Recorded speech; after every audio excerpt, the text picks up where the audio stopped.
Teen Art Night is a center to finding local work from teenage artists that is put on by teenage artists. The night is only open to teens for them to look at what their fellow generation is producing. Recently, President Trump issued a policy to make more than $54 billion in non-defense domestic programs in the United States. Along with that, completely eliminating funding for several programs, including the National Endowment for the Arts. We visited Teen Art Night not only to check out the fun event, but to see how local teens felt on this policy. I go to Arizona School for the Arts, which is just located around the corner, and I'm 18 years old. I feel like the arts is a very important escape and a gateway to introduce people into new ideas and concepts. Art has been an important factor in cultures throughout all of history, so taking away something so fundamental to so many people is just heartbreaking to me. Some students even discussed how the defunding is already impacting their school programs. Our art program is already kind of facing trouble. Some stuff doesn't function as it should, and it makes it really hard for us to put on a show. And we also try to do a lot of community service, so it also makes it hard for us to do free shows and allow people to just come in and have a good time. The photographic event, To Be 13, showcased students at the age of 13. Each picture was unique in their style and personality. After 6 years, some of the students came back to talk with the artist and discuss how their lives have changed since the click of that photo.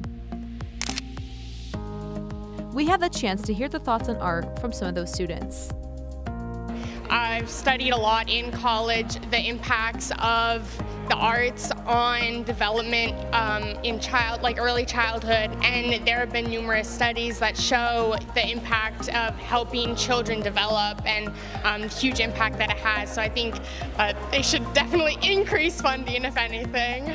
Yeah, so my school does not give a lot of no money to the arts, but we do have a drama program, and so I was in our school's drama class. I mean, I think it's just silly because arts are so important for the development of children's minds, and I can speak just from a theater perspective. I think theater and learning theater is so important because A, it's literature, B, if you learn how to get up and speak in front of a group of people on stage, then you can learn how to give a presentation in the boardroom, you can learn how to give a presentation in science class, you can learn how to have one-on-one communication with people. So I think theater bleeds out a lot into life. The artist even took the time to mention some of her thoughts on the policy.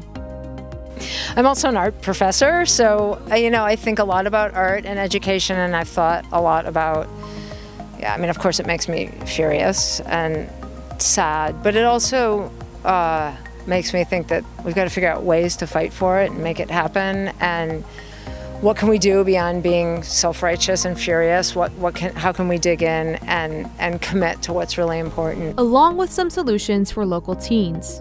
One is taking advantage of the technology that we have that can allow for creative expression and communication, trying not to have money be what it's about, and focusing on community building, focusing on making things happen with fewer resources, and working smarter and working more communally, and maybe stepping out of a little bit of the consumerist, commercial-oriented world that we live in, and smaller scale, maybe local. That would be my solution. Despite President Trump's policy for the elimination of funds, the arts are still inventing new ways to spread through different fields, such as STEM. So I want to be an engineer, and part of being an engineer is inventing things. And in my opinion, invention is another form of art because you create through technology or science or whatnot. So that's how I would sort of implement my creativity when I become older.